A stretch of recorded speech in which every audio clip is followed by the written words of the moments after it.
اس Azadi march سے political gain for P M L N وہ کیا ہوگا؟ دیکھیے اس وقت تو یہ ایک دباؤ ہے جو تمام اپوزیشن جماعتیں جس میں حصہ ڈال رہی ہیں تاکہ اس حکومت کو اس بات کا احساس دلایا جا سکے کہ وہ ارریلیونٹ ہو گئی ہے.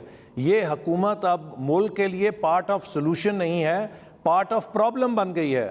اور یہ پولیٹیکل موبلائزیشن ایک جمہوری عمل کا حصہ ہے کہ آپ دیکھتے ہیں کہ مختلف دنیا کے ملکوں میں تھائی لینڈ کے اندر وہاں پر لوگ مظاہرین آئے، ابھی پیرس کے اندر لوگ مظاہرین آئے، انہوں نے وہاں پر ہنگامے کیے، اور مختلف جگہوں پہ عوام آتے ہیں آ کے اپنے پبلک موبلائزیشن کے ذریعے آپ نے ہنگامے کا لفظ استعمال کیا، کیا آپ ہنگاموں کو بھی رول آؤٹ نہیں کر رہے؟ آپ نے ہنگامے کا لفظ استعمال کیا.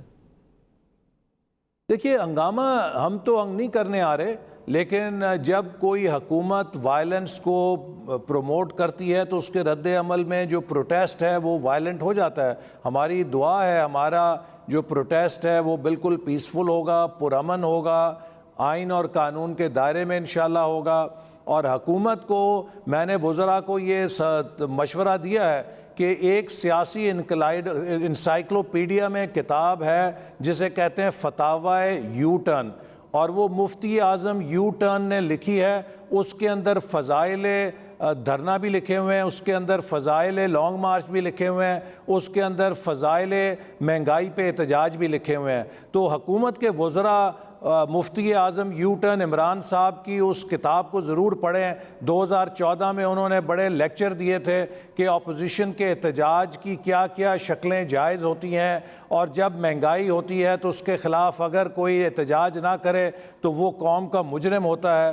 تو اب یہ وقت آ گیا ہے کہ عمران خان صاحب اپنے ان تمام فتاوی کی روشنی میں جو انہوں نے دیے تھے اس پہ عمل کر کے دکھائیں. سر آپ کا لاسٹ کویسچن ہے، اگر یہ آزادی مارچ، یہ پروٹیسٹ، یہ لانگ مارچ، اس کے فضائل کے نتیجے میں آپ کو کچھ ملتا نہیں ہے، کوئی فضیلت نہیں آپ کو ملتی، تو پولیٹیکل لاس ہوگا، سیاسی طور پر یہ مار پڑ جاتی ہے، پارٹیوں کو فائدہ نہیں ہوتا اس کا. دیکھیے ہم انشاءاللہ جو بھی ہماری حکمت عملی ہے اس کا مقصد یہی ہے کہ ہم ملک کو ایک نئے عام انتخابات کی طرف لے کے جائیں. یہ پاکستان کے عوام کا جمہوری حق ہے کہ جو مینڈیٹ ان سے 2018 میں چھینا گیا تھا وہ ریسٹور ہو.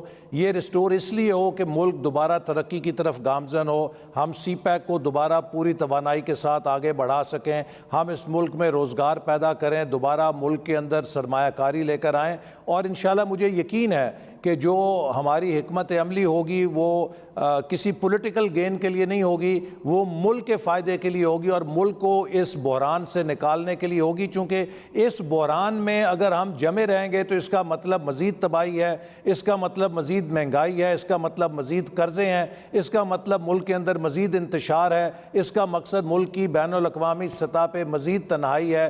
تو اس لیے اب یہ سچویشن ان ایکسیپٹیبل ہے اور ہمیں کوئی راستہ نکالنا ہے جس سے ملک کے اندر ہم آئینی جمہوری تبدیلی لا سکیں.